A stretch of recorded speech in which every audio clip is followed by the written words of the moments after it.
জয় যিশু। প্রথম পাঠ প্রজ্ঞা পুস্তক হতে বাণী পাঠ। 2 অধ্যায় 23 পদ, 3 অধ্যায় 9 পদ। নির্বোধের চোখে দেখা যায় ধার্মিকেরা যেন মৃত, অথচ তারা শান্তিতেই আছে। ঈশ্বর মানুষকে অনশ্বর করেই তো সৃষ্টি করেছেন আপন শাশ্বত সত্তারই প্রতিমূর্তিতে। আসলে শয়তানের হিংসার জন্যেই এই জগতে মৃত্যুর প্রবেশ ঘটেছে। শয়তানের লোক যারা, মৃত্যুর অভিজ্ঞতা তারাই তো পায়। ধার্মিকদের আত্মা কিন্তু ঈশ্বরেরই হাতে। কোনো যন্ত্রণায় তাদের স্পর্শ করবে না কখনো। যত নির্বোধের চোখে দেখা গিয়েছিল তারা যেন মৃত, মনে হয়েছিল তাদের প্রয়াণ যেন তাদের মহা অমঙ্গল। আমাদের ছেড়ে তাদের চলে যাওয়া যেন তাদের সম্পূর্ণ বিলুপ্ত হয়ে যাওয়া। অথচ তারা এখন শান্তিতেই আছে, কেননা মানুষের দৃষ্টিতে দণ্ডিত হলেও তাদের তবু আছে অমরত্বের নিশ্চিত প্রত্যাশা। সামান্য দুঃখ ভোগে সংশোধিত হয়ে তারা শুভময় কত কিছু পাবে, কেননা ঈশ্বর তাদের যাচাই করেছেন, দেখেছেন তার আপনজন হবার উপযুক্ত তারা।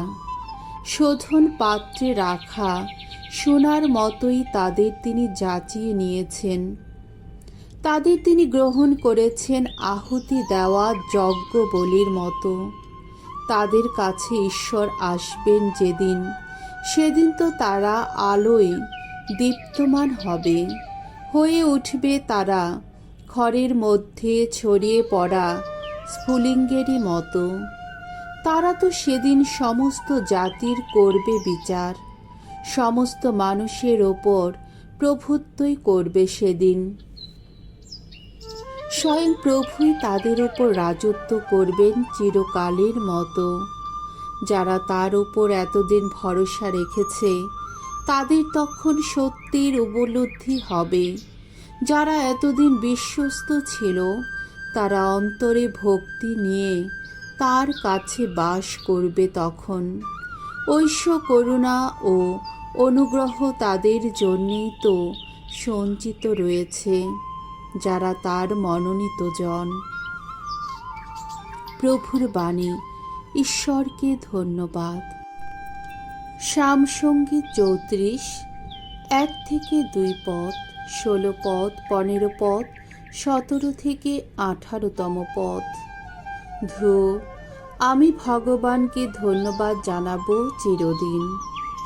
ভগবানের প্রশস্তি গান গাইব অনুক্ষণ, সততই আমার কণ্ঠে বেজে উঠবে তার গুণগান।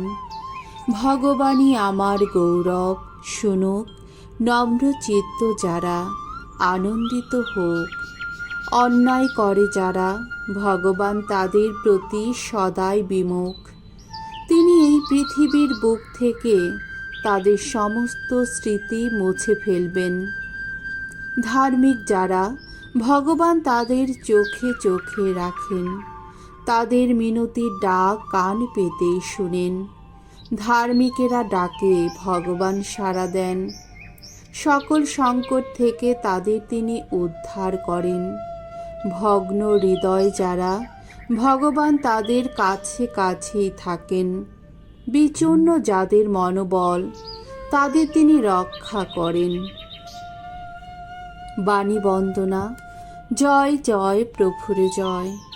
কেউ যদি ভালোবাসে আমায়, তাহলে সে মেনে চলবে আমার আদেশ, তাই আমার পিতাও তাকে ভালোবাসবে। জয় জয় প্রভুর জয়। মঙ্গল সমাচার। লোক রচিত মঙ্গল সমাচার 17 অধ্যায় 7 থেকে 10তম পদ। আমরা তো নগণ্য চাকরেরই মতো, আমাদের যা কর্তব্য আমরা তো শুধু সেইটুকুই করেছি। প্রভু যীশু একদিন বললেন, মনে করো তোমাদের একজনের একটি চাকর আছে, সে জমি চষে বা ভেড়া চড়ায়। চাকরটি মাঠ থেকে ফিরে এলে মনিবকে তাকে এই কথা বলে, এসো এখনই খেতে বসো। সে কি বরং এই কথাই বলে না, এবার আমার খাওয়ার ব্যবস্থা করো আর পরিষ্কার জামা কাপড় পরে আমার খাবার সময়ে পরিবেশন করো, তারপর তুমি নিজে খেও।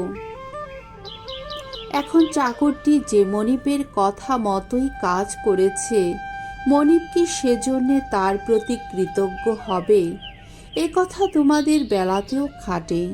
তোমাদের যে যা করতে বলা হয়েছে তা করার পর তোমরা এই কথাই বলো, আমরা তো নগণ্য চাকরেরই মতো। আমাদের যা কর্তব্য আমরা তো শুধু সেটুকুই করেছি। প্রভুর মঙ্গলময় বাণী। খ্রিস্ট প্রভু তোমার প্রশংসা হোক।